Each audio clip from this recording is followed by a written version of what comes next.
Panitia kali ini Mas Botok dibawa oleh pihak kepolisian nih, mau dibawa. Kenapa? Mau dibawa oleh pihak kepolisian ya. Tuh.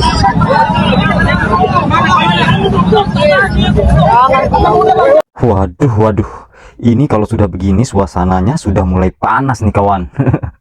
Botok salah satu tokoh dari kelompok warga Pati yang terlihat berada di tengah kerumunan dan mendapatkan pengawalan polisi. Tapi tunggu dulu. Ada satu cerita lain yang nggak kalah bikin penasaran. Jelang rencana aksi warga Pati ke Jakarta tanggal 27 Agustus nanti, rekening yang disebut menampung dana sekitar 80 juta lebih mendadak nggak bisa digunakan seperti biasa. Loh. Yang mau berangkat kan orangnya, kok rekeningnya malah disuruh duduk manis ya? Tapi ingat kawan, jangan nonton separuh-separuh, nanti pahamnya juga separuh loh. Ujung-ujungnya gagal paham kan? Jadi simak sampai mentok, karena ada penjelasan polisi yang bikin ceritanya jadi menarik. Ya, jadi begini ceritanya kawan. Jadi Aliansi Pati Bersatu atau yang disingkatnya ini AMPB memang berencana menggelar aksi di Jakarta.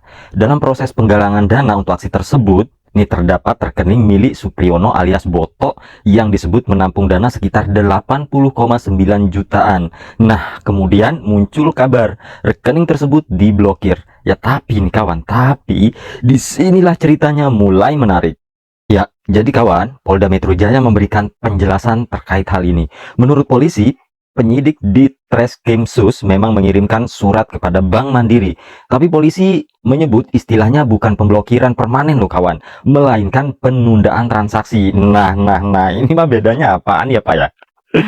Ya kalau bahasa warung kopi, uangnya bukan hilang kawan, tapi sementara disuruh duduk manis gitu. Jadi polisi di sini kawan menjelaskan langkah tersebut dilakukan dalam rangka penyelidikan terhadap tujuan penggalangan dana. Nah, jadi bukan berarti uang itu langsung disita atau menjadi milik negara ya. Ya, untuk pernyataan Pramono soal demo adalah satu hal, sedangkan penundaan transaksi rekening adalah persoalan lain yang sedang dijelaskan oleh polisi. Mau demo tanggal 26, 27 monggo saja.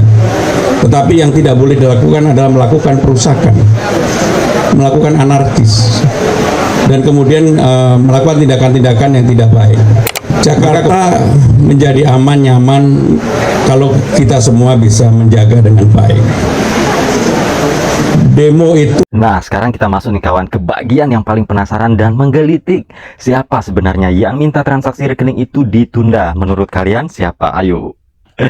Menurut penjelasan polisi nih kawan, surat tersebut dikirim oleh penyidik di Treskrimsus Polda Metro Jaya kepada Bank Mandiri. Sementara nih Bank Mandiri menyatakan tindakan tersebut merupakan tindak lanjut dari permintaan aparat penegak hukum.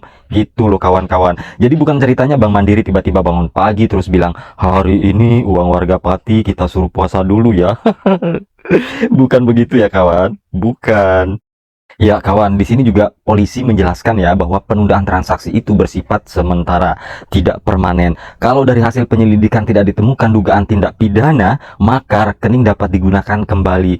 Tapi nih kawan, kalau kemudian ditemukan dugaan tindak pidananya, ya tentu ceritanya bisa masuk babak berikutnya nih. Aduh. Nah kawan nih, jadi untuk persoalannya yang sekarang ini bukan cuma rekening dibekukan atau tidak ya, tapi kita perlu membedakan tiga istilah. Yang pertama itu yang diblokir, ditunda transaksinya, dan disita. Jadi kawan perlu tahu nih, tiga-tiganya itu bukan saudara kembar. Makanya jangan cuma membaca judul, apalagi cuma membaca komentar netizen. Karena kalau cuma modal judul dan komentar, yang ada bukan paham berita kawan, malah pahamnya ikut-ikutan. Ya udah deh, penting paham gitu. Ya kan kocak gitu kawan. Nah, yang jelas nih kawan ya, yang rencana aksi warga Pati ke Jakarta tanggal 27 Agustus masih menjadi perhatian publik. Dan soal rekening sekitar 80,9 juta ini, kita tunggu saja nih bagaimana hasil penelusuran aparat. Apakah memang hanya penundaan transaksi sementara atau nantinya ditemukan persoalan lain? Kita tunggu saja perkembangannya. Karena di dunia berita kawan, yang paling penting bukan siapa yang paling cepat komentar, tapi siapa yang paling sabar menunggu fakta. Gua Bang Aswan, ngopi, ngulik, ngelitik. Salam kopi waras. Di sini kita luruskan ya, bahwa surat yang diajukan oleh penyidik di Treskrimsus Polda Metro Jaya itu tentang penundaan transaksi. Dalam pasal 23, pasal 26 Undang-Undang 8 tahun 2010 itu penundaan transaksi dalam proses penyelidikan lebih kurang 5 hari kerja. Dan perlu kami luruskan kepada warga masyarakat, selama pelaksanaan penundaan transaksi, rekening yang berada di dalam tabungan tersebut itu tidak disita.